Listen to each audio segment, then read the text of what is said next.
G'day, I'm DK. And I'm Ardeet. Thanks for joining us for this week's Two Ticks Town Talk, a segment from the Australia Talks podcast. Yeah, this is one of our favourite parts of bringing the podcast to you, our listeners. So please enjoy this segment from the regular podcast.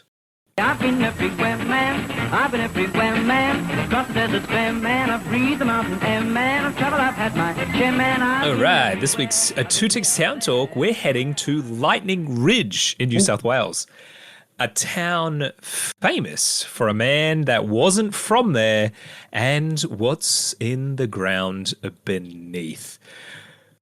Lightning Ridge is a small outback town in northern New South Wales, Australia. It has a population of 1,950 approximately as of the last census. Hopefully we'll get new data this year. It is part of the Walgett Shire. And Lightning Ridge is situated approximately 50 k's from the southern border of Queensland, so it's close enough that we may annex it one day. It's about take its goods. and it's about 6 kilometres or 4 miles east of the Castlereagh Highway, which is the main drag in that region out to the Queensland border. So it is a little bit of a detour if you are heading along the highway towards Queensland, but well worth the detour indeed. Now, I know that your voice was, what do you mean a town famous for a man that wasn't from there? I thought I'd address that straight up because there's no other good place for me to fit this out of context little fun fact, if you like, about Lightning Ridge. Very famously or infamously, Paul Hogan said that he was from there, that he was born in Lightning Ridge, and he wasn't. I don't think he'd ever been there. He thought it was interesting. He was born in Sydney, and he never really corrected it either. And I'm sure there's people that probably still think he's from there, but he wasn't. He never was. But it did sort of help put the town on the map a little bit. So I don't think a lot of the locals really minded too much either. And Paul Hogan, when he was asked why he did it, he said it made him sound more interesting, that he was from out there. So, which I agree, it definitely did, rather than just another bloke from Sydney. So, all right. Roughly 100 million years ago, a vast inland sea covered the land across much of northern New South Wales, Western Queensland and the Northern Territory. Aquatic dinosaurs and probably some non-aquatic dinosaurs swam and roamed freely, and more importantly, they also died there. Their bones, along with ancient plants and shells, were buried and covered, some of which became fossilized. And over the next 100 million years, waters from above and below, presumably, would move through the soil, depositing silica. And over time, the desert dried and the landscape changed. That water mostly evaporated, leaving behind the silica and the beautiful minerals. Today, we have a very special name for these rocks, but I'm getting a little bit ahead of myself. So let's fast forward in time from 100 million years to about 60,000 years ago. The traditional owners of the land around what we now call Lightning Ridge were the Urala people. Unfortunately, like so many of our small towns that we cover, I couldn't find much of the history of the traditional owners other than they were displaced by European settlers. Many maintained connections with their country by working on colonial pastoral stations, but they were increasingly dispersed in the early 20th century. In 1936, a number of families who had remained in the area were forcibly relocated to a government settlement in Burrawela, which is outside of their traditional country, and they lost a lot of their connection. Thankfully, though, since then, a number have returned to the area. So not a great start, quite frankly, to the history of the area, but it is the grisly truth. Now, around the mid 1800s, the area that now includes Lightning Ridge was gradually taken up for pastoral use by European colonists. A quick note on the name Lightning Ridge as well, because we've established by now that we're really, really good at naming things. So what's the story of the name Lightning Ridge? The first settlement that was actually there was actually called Woganyala, which some of the historic buildings, there is also a motel with that name still. And I'll explain why it sort of changed. But the name Lightning Ridge was used in the 19th century and basically came about because a lightning strike that killed a shepherd, his dog, and about 200 sheep along a ridge line. Wow. Yeah, I want to put an asterisk with that because I saw a lot of mention of this event, and I absolutely think it was probably true, though I couldn't find out who this man was, how many sheep actually died. Like, the sources are kind of sketchy, and it does seem like it's a bit of a,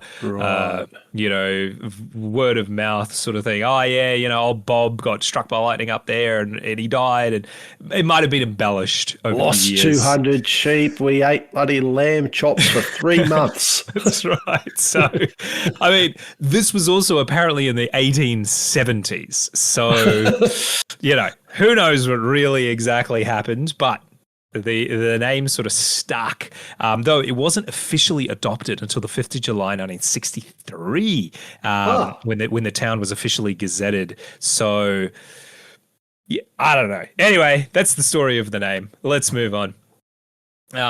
Opal is the name of those special rocks that we find where silica has been deposited, and it was discovered in the area in the late 1800s, though sources disagree who was the first to discover them officially. There were claims that Aboriginal people knew of the opals, especially they have Dreamtime stories about the opals. One of particular note is that a flaming rock from the sky came down and sort of exploded, and the fragments of that explosion is where the opal comes from. From what we understand, because this kind of does sound like, maybe like a meteor hit the area or something like that. As far as we know, there's no evidence of that. But it is a great story of explaining where the opals came from. As far as we know, they didn't mine it or really do much trade or anything like that. They just sort of knew it was in the area. The first record we have was a man called Jack Murray. He was a boundary rider. He registered his opal mine claim in 1901, and that's really where things began to kick off. Murray took several of his friends to his little fossicking area, and by 1903 they began regularly selling opal on sort of the open market. What they also found was, at this time, very few, but they did find what we now call black opal, which is exceptionally rare and very, very beautiful. And that kind of kicked off a little bit of an opal rush in the area. But it was tough, like real tough out here. The land is ancient, and it has rugged ridge lines of ironstone, and there's black soil plains in between. These plains is where the opal generally is found and is fairly decent grazing land when rainfall is decent. Unfortunately, rainfall in this part of the outback is unpredictable and not very decent, let's just say. It's very sporadic. Historically, from the sources I found, 3 out of 4 crops failed regularly due to the conditions. That's how harsh it was. So the settlement, I don't even want to call it a town because it really wasn't at this point. It was basically a number of it wasn't even a shanty, it was a number of tents basically, and a handful of people that were living there trying to strike it rich with the opals. By 1908, there were sort of 2 main settlements around 2 main opal mining areas, and the town of Wollongalla was established approximately between the middle of them to service both of these camps, which is now the location of the town of Lightning Ridge. Right. A school was established shortly thereafter, though I can't imagine it had too many students, and the first hotel was opened in 1909.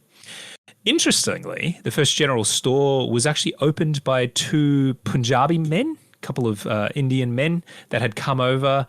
And the first of the opal rushes in the area began basically around that time. The early 1900s very much had a lot of people moved to the area chasing riches.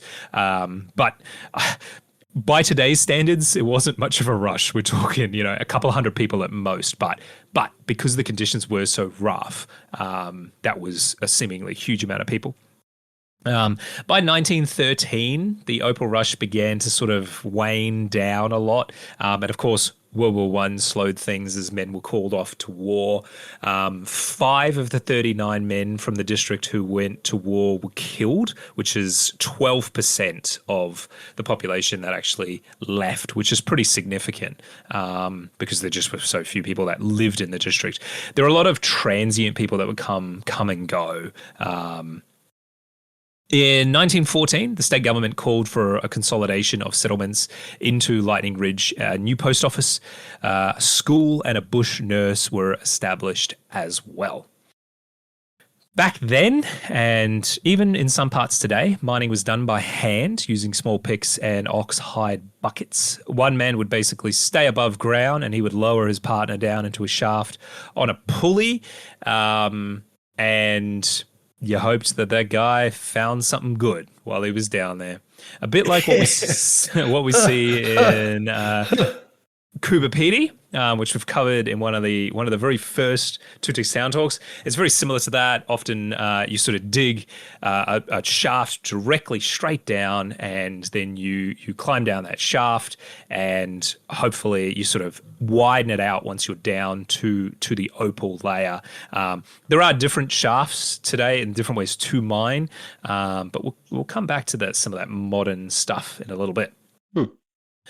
Some lived quite primitively and had everything transportable.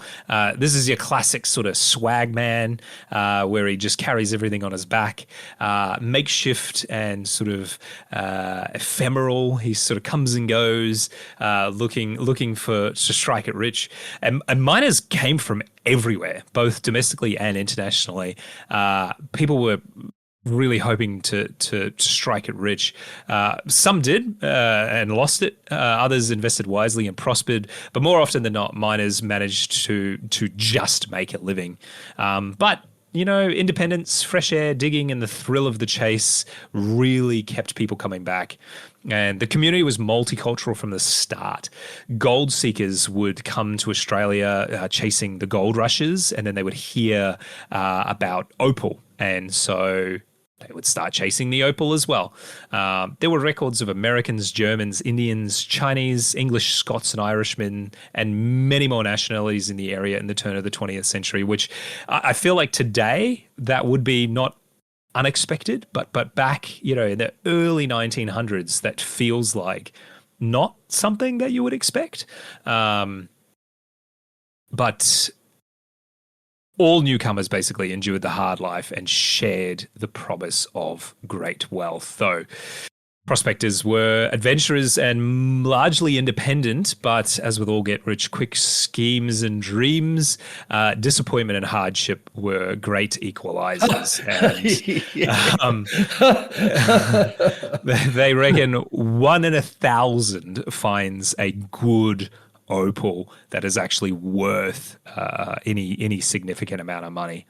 And I guess that's still true today. You can get it's quite easy to find opal fragments, which aren't really worth anything. Very pretty, great collectible, but not really valuable in the sense that you can turn it into jewelry or anything like that. So permanent water became available in the town of Lightning Ridge in 1961. Oh, wow, that's a long time. It's a long time. Bloody hell. And it was only when a syndicate of graziers came together to fund a bore that would tap into the Great Artesian Basin. Of course. A friend of the show. The Great Artesian Basin covers roughly 22% of Australia and allowed towns like Lightning Ridge to not just survive, but begin to thrive. Electricity came in 1963, and by the end of the 1960s, the miners had formed a miners' association, and they'd taken some black opal to Japan. And this really started to kick off the beginnings of an international market for opal. In the late 1960s, an ambulance service opened, and a permanent doctor took up residence in the 1980s. The 1980s and the 90s were 1980s, bloody hell. 1980s. Didn't have a permanent doctor until the 1980s. It's crazy. The Royal Flying Doctor Service was absolutely critical to the ability for people to get help out in a town like this. Probably because of the doctor, the 1980s and 90s were another boom. Not really. It really wasn't the doctor. It was just opal just boomed in the 80s and 90s, and it's continued today. And that really kicked off a bit of a renaissance for the area. And it opened up a lot of tourism as well, particularly people coming to try their luck, basically, and do a bit of a tourist fossicking, and of course, enjoy the local country in the area as well. In 2008, the black opal, which is the rarest of gemstones, was named the New South Wales State Gem. And today there is a thriving tourist industry and, of course, opals in the ground out there. So, remember at the very beginning of the segment, I explained that there were dinosaurs in the region 100 million years ago? Yep, haven't forgotten. Very good. So what's pretty crazy is some of these dinosaurs were fossilized in the surrounding rock, which isn't the crazy part. What is crazy is that some of those dinosaurs ended up becoming opalized as well. So, yes. I had heard of that. Okay, but now you've given me some context, yeah? Yeah. So Lightning Ridge has dinosaur fossils, which is cool in of itself, but it also has opal dinosaur bones available for public viewing. And I'm going to send you a couple because there's a bunch of them. Some are not that impressive, but this first one is probably one of the coolest one I've seen.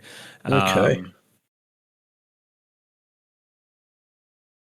Now, these are from some of the links that we'll be putting in the show notes, or these are separate ones? Yes. So these okay, so the mates of the podcast will get to have a bit of a gander at these as well. Yes. So absolutely going to like, as always, be sure to check the show notes because I've included tons of links to various resources. One, to plan your trip out here because it is quite a far away, but I think it's well worth the trip. It is accessible if you are coming to Sydney on an international trip or something like that. It's accessible in a way that, yeah, you have to plan it, but it's worth doing if you have the time. But if you don't, and you do want to see what some of these opalized fossils and just what the opals look like themselves, I've included there's actually an incredible ABC News article that goes into a lot of detail about the dinosaur fossils and the opals and how it all works and stuff as well, because it's pretty friggin' cool to see opalized dinosaur fossils. So what are your thoughts on, I've sent you three. One's like a... I haven't actually received... sorry. I've sent them to the wrong person. That person is going to go, hang on, why are you sending me this one? That's funny. Oh, wow. Very funny.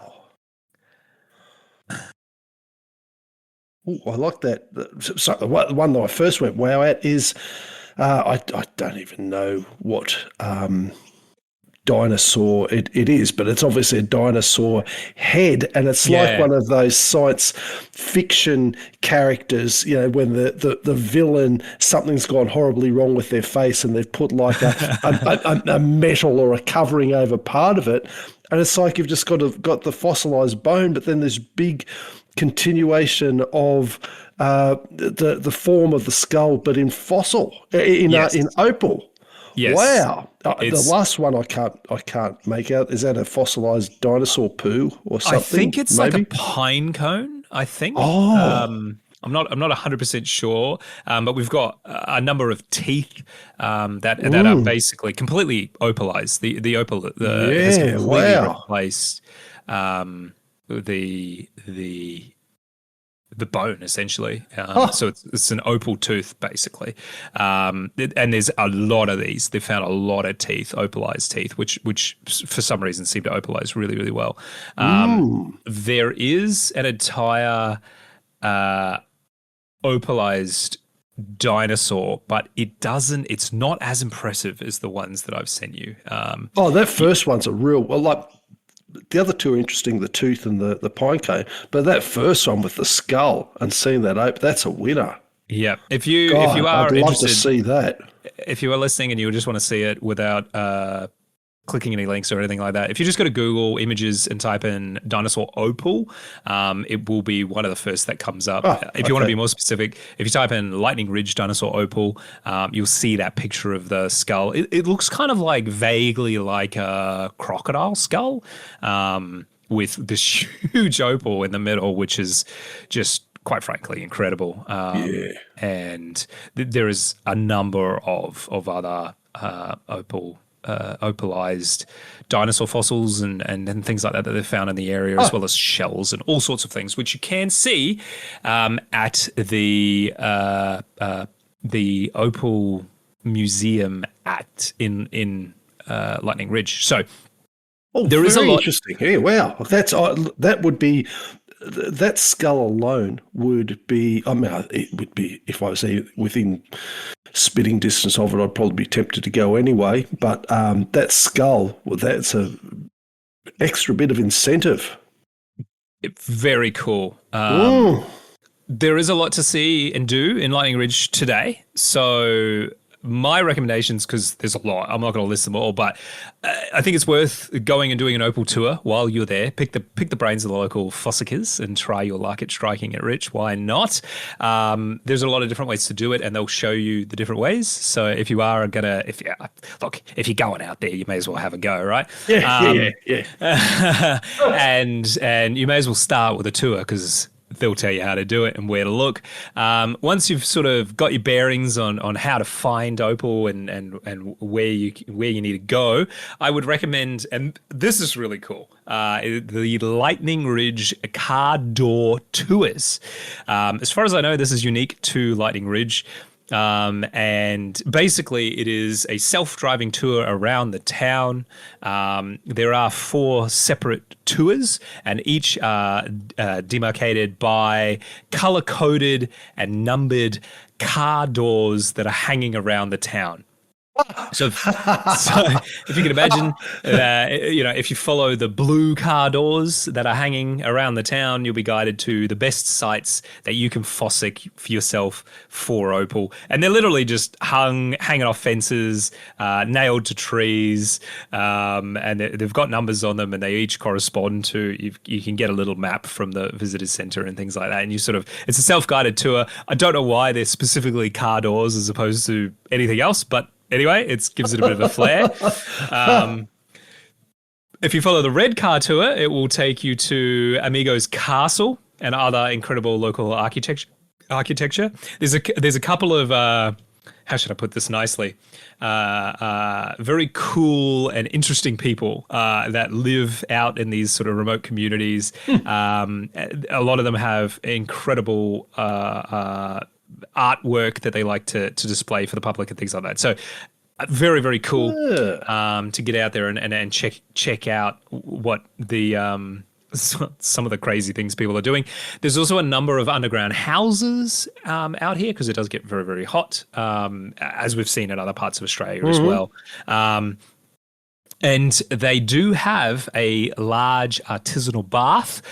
Basically, it's a pool that you can access that is full of water from the Great Artesian Basin that is naturally quite warm.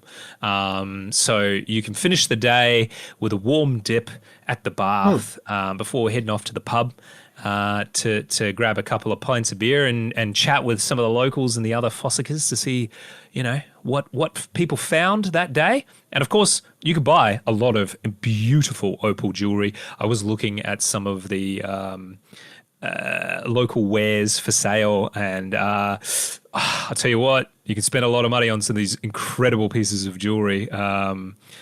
I bet.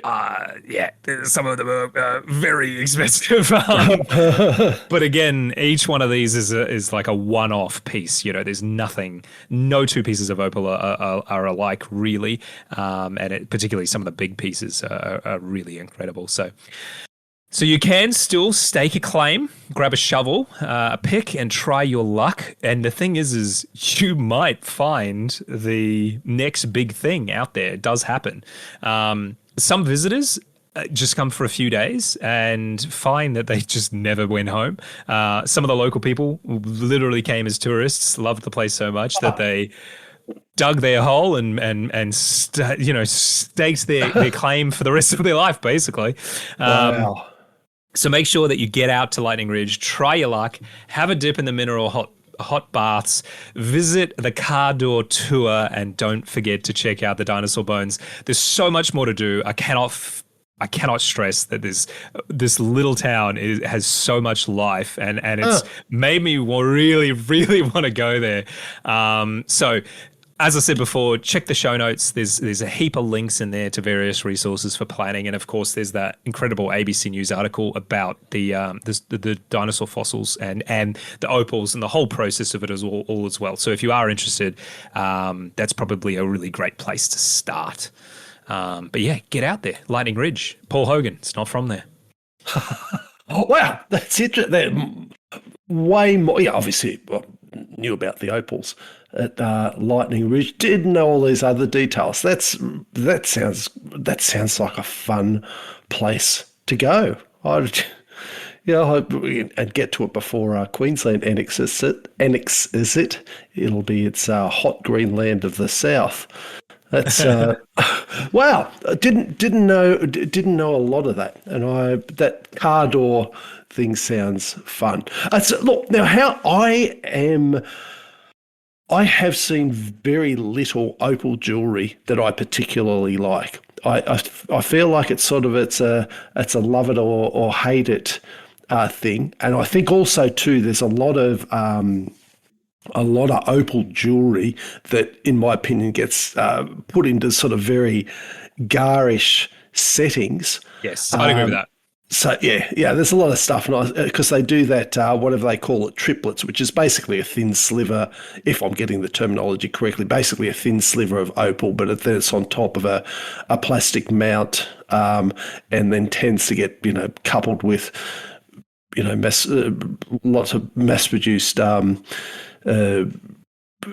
settings out there, which it's all got a place, all got a price point. I've got people, we all enjoy what we enjoy, but I can't remember why I looked at, but there was some maybe Mrs. Ardeet had taken me to it for something, and they had they had some of that black opal and some great set, and I thought, okay, I'm sort of changed my opinion on how some of this opal can look. Most of it I could leave it aside, but I've seen some of it with that black opal in a really tasteful setting. I thought, okay, I get what the attraction is. How are you on the opal jewelry? I love opal just as a stone. Right. I wouldn't say I love all of it. I'm a big fan of the streaks of red that you get through it, like fire in my mind. That's what it looks like. Like you've captured a flame and put it into a stone, and which is rarer to get the red color. A lot of opal is sort of blue and green, which I think is still beautiful, but like I don't know that I would buy that as jewelry as opposed to other stones. But the black opal with the red it just looks magnificent to me. I do think a lot of it can be a bit what's the word? It's hard because you don't, unlike I think other gemstones, you don't really want to, you can't really facet opal in the same way. You can sort of polish it into a round shape, but you don't really cut it into like a traditional stone shape. And I think that's kind of what sort of throws me a little bit. Because a lot of the shapes are irregular, and as a result, it kind of looks a bit unusual. But if it's done well, I think it could look magnificent. Unfortunately, there's a lot that I don't like the style of because they're kind of like quirky shapes, and I'm like, it's not really like what I like. But if it's done well, a friend of mine actually fossicked some opals in his youth, and quite a large piece that he recently just had made into a pendant for his fiance, and it looks absolutely incredible. And it's quite a dark opal, and when it catches the light, it looks absolutely phenomenal. It's actually kind of, I like to call it a bit of a sleeper, because you probably wouldn't notice straight away that it was as beautiful opal as it was. It's not as radiant as other opals, but when it catches the light in the right way, it looks absolutely magnificent. So I'm a big fan of opal, but I think, not all of it is my taste, but a lot of it is. So if I went out to Lightning Ridge, I think I would probably come home with some sort of opal. I'm not sure what, but yeah, I'd probably come home with something. So I was definitely tempted to. There was some really, really tasteful earrings that I know my daughter would love, but they were like $5,500, and I was like, no, I'm not. I'm not paying, especially for a 7-year-old. So yeah, no, sorry. I love you, but not that much. But yeah, get out to Lightning Ridge, go and have some fun. I think it would be a great sort of family outback holiday destination if you've got particularly some kids. I know kids go absolutely crazy for sort of fossicking and things like that. So if you're in Southeast Queensland or in New South Wales, get out there. It is a bit of a trek, but I think it would be a really, really cool place to have like a family holiday.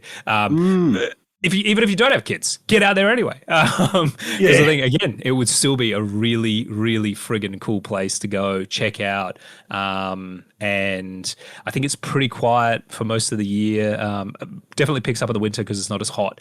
But yeah, get out there, experience this beautiful country at a really, really cool town that I think a lot of people sleep on. I didn't know anything about Lightning Ridge until I was scrolling the map. This is how I picked this. If you've ever wondered how I picked the towns for my 2 Chicks Town Talks, I literally I open Google Maps, I go to satellite view, and I start looking around, and I see what takes my fancy, and Lightning Ridge just stuck out, and I went, oh yeah, what's the deal with, I've heard of the place, don't know really much about it, and I started looking into it, and I was like, actually, this is a cool place. So it's a very inefficient way to pick a location, but there you go. That is Lightning Ridge. Oh, well done. Yeah. For this week's 2 Ticks Town.